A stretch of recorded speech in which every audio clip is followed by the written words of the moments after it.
ಕಾಣ್ತಾ ಇಲ್ಲ. ಆ ಒಂದು ಹಾದಿ ತಪ್ಪಕ್ಕೆ ಮಾಡ್ತಾ ಇದ್ದಾರೆ ಅಥವಾ ಏನು ನೀವು ಹೋರಾಟ ಏನು ಮಾಡ್ತಾ ಇದ್ರೆ ಅದನ್ನ ಹಾದಿ ತಪ್ಪಕ್ಕೆ ಮಾಡ್ತಾ ಇದ್ದಾರೆ ಅಂತ? ಅಲ್ಲ, ಅವ್ರ ಕುರ್ಚಿಗೆ ಕಂಟಕ ಬಂದಿದೆ.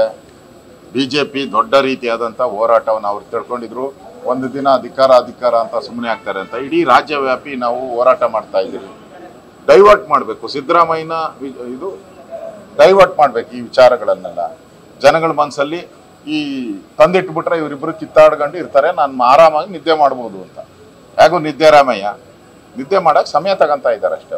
ಈ ಹಿಂದೆ ನೀವು ಬೆಂಗಳೂರಲ್ಲಿ ಡಿ.ಕೆ. ಶಿವಕುಮಾರ್ ನವೆಂಬರ್ ನಂತರ ಸಿಎಂ ಆಗ್ತಾರೆ ಅಂತ ಹೇಳ್ತೀವಿ. ಈಗ ಮೊನ್ನೆ ನಿಮ್ಮ ಮಕ್ಕಳಿಗೆ ಸ್ವಾಮೀಜಿ ಕೂಡ ನಿನ್ನೆ ಹೇಳಿದ್ದಾರೆ ಡಿ.ಕೆ. ಶಿವಕುಮಾರ್ ಸಿಎಂ ಆಗ್ತಾರೆ ಅಂತ. ಇಲ್ಲೊಂದ್ ಕಡೆ ನಿಮ್ಗೆ ಮುಂಚೆನೇ ಗೊತ್ತಾಗಿದ್ದೇನೆ ಹೆಂಗ ಡಿ.ಕೆ. ಶಿವಕುಮಾರ್ ಸಿಎಂ ಆಗೋದು? ನೋಡಿ, ಒಪ್ಪಂದ ಆಗಿರೋದು 100ಕ್ಕೆ 100 ಸತ್ಯ. ಒಪ್ಪಂದ ಆಗಿರೋದು 100ಕ್ಕೆ 100 ಸತ್ಯ. ಇವತ್ತಲ್ಲ ಒಪ್ಪಂದ ಆಗಿರೋದು, 2 ವರ್ಷದಿಂದನೇ ಒಪ್ಪಂದ ಆಗಿದೆ. 100ಕ್ಕೆ 100 ಸತ್ಯ. ಈಗ ಸಿದ್ದರಾಮಯ್ಯ ಮಾತು ತಪ್ತಾ ಇದ್ದಾರೆ ಅಷ್ಟೇ ಇಲ್ಲಿ ನಡೀತಾ ಇರೋದು.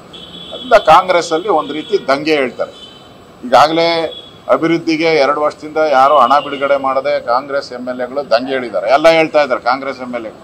ನನಗೀಗ ಪತ್ರಕರ್ತರು ಹೇಳ್ತಾ ಇದ್ರು, BJP ಸರ್ಕಾರನೇ ಬೆಸ್ಟ್ ಇತ್ತು, ಅಟ್ಲೀಸ್ಟ್ 100 ರೂಪಾಯಿ ಕೇಳಿದ್ರೆ 50 ರೂಪಾಯಿ ಕೊಡೋರು ಇವ್ರು 10 ರೂಪಾಯಿ ಕೊಡೋ ಯೋಗ್ಯತೆ ಇಲ್ಲ ಅಂತ ಕೇಳ್ತಾ ಇದ್ರು.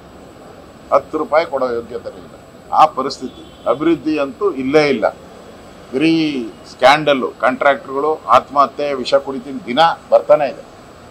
ನಮ್ದಾದಾಗ ದೊಡ್ಡ ಸುದ್ದಿ ಆಗೋಯ್ತು, ಈ ಸುದ್ದಿನೇ ಇಲ್ಲ. ಕಾಂಗ್ರೆಸ್ ಅವರು ಅದನ್ನು ಕೇಳಿದ್ರೆ ಹೋಗಿ ಕಂಪ್ಲೇಂಟ್ ಕೊಡೋಗ್ರಿ ಅಂತಾರೆ. ಲೋಕಾಯುಕ್ತ ಕಂಪ್ಲೇಂಟ್ ಕೊಡ್ರಿ, ಎಲ್ಲಿ ಬೇಕಾ ಕಂಪ್ಲೇಂಟ್ ಕೊಡ್ರಿ ಅಂತಾರೆ. ಅವಾಗ ಆ ಕಂಪ್ಲೇಂಟ್ ಇಟ್ಕೊಂಡೆ ಆಟ ಆಡೋದು.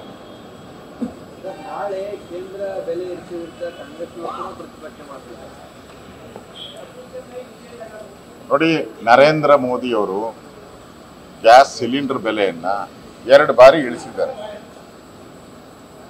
ಈಗ 50 ರೂಪಾಯಿ ಮಾತ್ರ ಜಾಸ್ತಿ ಮಾಡಿದ್ದಾರೆ. ಇವ್ರು ಯಾವ್ದಾನ ಇಳಿಸಿ ಜಾಸ್ತಿ ಮಾಡಿದ್ರೆ ನಾವು ಒಪ್ಕೊಂತ ಇದ್ದೆ. ಯಾವ್ದು ಇಳಿಸಿದ್ದಾರೆ? ಡೀಸೆಲ್ ಬೆಲೆ ಇಳಿಸಿದಾರ, ಪೆಟ್ರೋಲ್ ಬೆಲೆ ಇಳಿಸಿದಾರ, ಹಾಲಿನ ಬೆಲೆ ಇಳಿಸಿಲ್ಲ. ನರೇಂದ್ರ ಮೋದಿ ಇಳಿಸಿದ್ರು, ಈಗ 50 ರೂಪಾಯಿ ಜಾಸ್ತಿ ಮಾಡಿದ್ದಾರೆ ಅಷ್ಟೇ. ಒಂದೇ. ಇವರು ಯಾವುದನ್ನು ಬಿಟ್ಟಿಲ್ಲಲ್ಲ. 50 ಬೆಲೆ ಏರಿಕೆ ಆಗೋಗ್ಬಿಟ್ಟಿದೆಯಲ್ಲ. ಹಾಲು, ಆಲ್ಕೋಹಾಲು, ಸ್ಟ್ಯಾಂಪ್ ಡ್ಯೂಟಿ, ಮನೆ ತೆರಿಗೆ, ನೀರಿನ ತೆರಿಗೆ, ಕಸದ ತೆರಿಗೆ, ಏನೇನು ತೆರಿಗೆ ಇದೆ ಎಲ್ಲ ಹಾಕ್ಬಿಟ್ಟಿದ್ದೀರಲ್ಲ.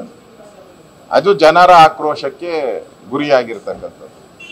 ಇದರಿಂದ ಇವತ್ತು ಕೇಂದ್ರ ಸರ್ಕಾರ ಮಾಡಿರೋ ಒಂದೇ ಒಂದು ವಿಚಾರವಾಗಿ ತೆರಿಗೆಯನ್ನು ಜಾಸ್ತಿ ಮಾಡಿದ್ರು. ಇವರು 100 ತೆರಿಗೆಗಳನ್ನು ಜಾಸ್ತಿ ಮಾಡಿದ್ದಾರೆ. ಅದಕ್ಕೆ ಜನರ ಆಕ್ರೋಶ ಈ ಕಾಂಗ್ರೆಸ್ ಸರ್ಕಾರದ ಮೇಲೆ ಬಂದಿದೆ.